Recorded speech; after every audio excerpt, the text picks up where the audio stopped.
வணக்கம். நம்ம சேனலுக்கு தொடர்ந்து ஆதரவளித்துக் கொண்டிருக்கும் நல்ல உள்ளங்களுக்கு நன்றி. அதாவது இன்னைக்கு ஆர்எஸ்எஸ் தலைவர் பேசின வார்த்தை மிகப்பெரிய ஒரு பரபரப்பை ஏற்படுத்தியிருக்குன்னு சொல்லலாம். ஏன்னா, இவ்வளவு நாளா அரசியல் பெருசலா எல்லாரும் சொல்லிட்டு இருக்கும்போது, மணிப்பூர் விஷயத்தை ஏன் கவனிக்கல?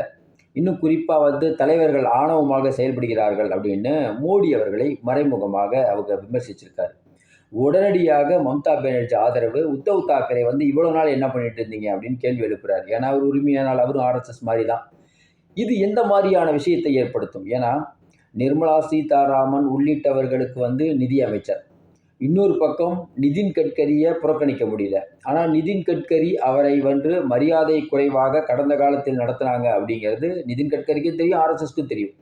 அப்போ நிதின் கட்கரி அவர் அமைதியாயிட்டாருன்னா அவர் எப்பன்னு காத்துட்டு இருக்காரு. பட்னாவிஸு நான் ரிசைன் பண்ணுறேங்கிறார். இப்படி போயிட்டு இருக்கும்போது மகாராஷ்டிரா அரசியலில் வரக்கூடிய சட்டமன்ற தேர்தலில் நிதின் கட்கரி இறங்கணும். அவர் இறங்கி வேலை செஞ்சால் தான் ஜெயிக்க முடியும். ஒன்று, மோடி அமித்ஷா இந்த 2 பேருடைய கூட்டணி அப்படிங்கிறது ஆர்எஸ்எஸ்ஸை ஒருபடி மேலே போய் இன்னைக்கு ஆர்எஸ்எஸ்ஸை தாண்டி சில முடிவுகள் எடுக்கிறாங்கங்கிறது உண்மை. இதில் நட்டாவும் அப்போ ஆர்எஸ்எஸ் அப்படிங்கிறது மோடி அவர்களையும் பிஜேபியையும் தூக்கி நிறுத்தினதே ஆர்எஸ்எஸ் தான். ஒன்றுமே இல்லாமல் குஜராத்தில் இருந்த ஒரு மோடி அவர்களை கொண்டு வந்தது ஆர்எஸ்எஸ் தான். ஏன் நம்ம சொல்கிறோம்னா, முரளி மனோகர் ஜோஷி, இவர் இறந்து போனார்ல பிரமோத் மகாஜன், எவ்வளோ பேர் சொல்லிட்டு இருக்கலாம். இவங்க எல்லாருமே இருந்த போதும் எங்கிருந்தோ வந்த மோடி இன்னைக்கு தலைவராக இருக்காருன்னா ஒரே காரணம், வாஜ்பாயிட்ட இல்லாத ஒரு ஆக்ரோஷம் இந்துத்துவா அப்படிங்கிறது மோடிகிட்ட இருக்கு.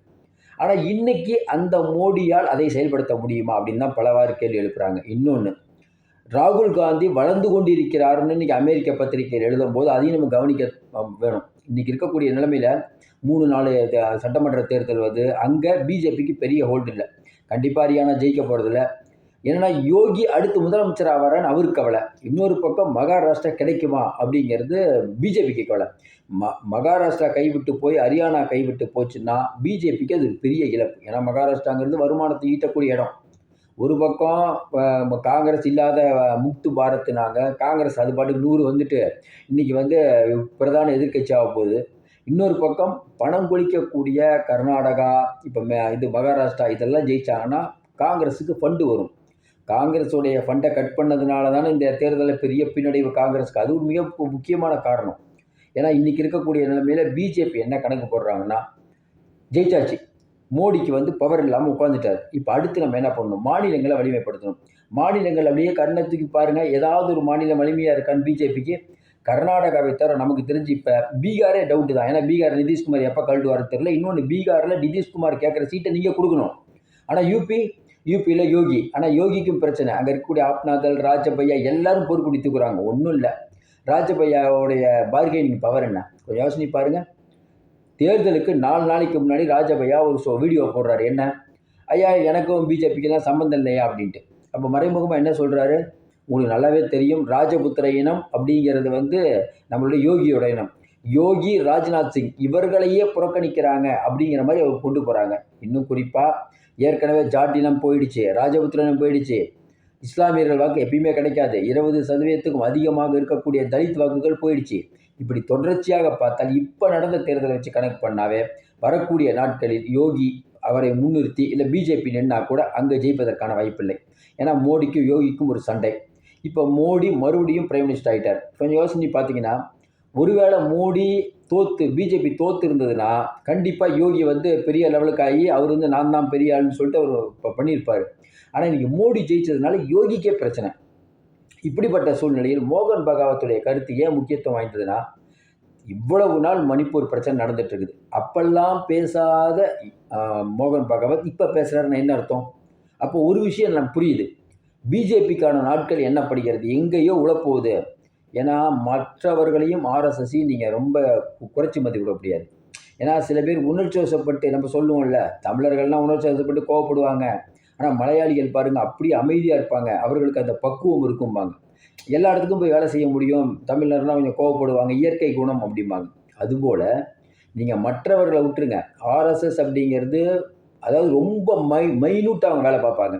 இன்றைக்கி இருக்கக்கூடிய பெரும்பாலான ஒரு பெரிய அதிகார வர்க்கம் அவங்க கைக்குள்ளகுது. அவர்களையும் மீறி தான் இன்னைக்கு வந்து மோகன் பகாவத் வந்து ஆர்எஸ்எஸ் தலைவர் வந்து பேசுகிறார்.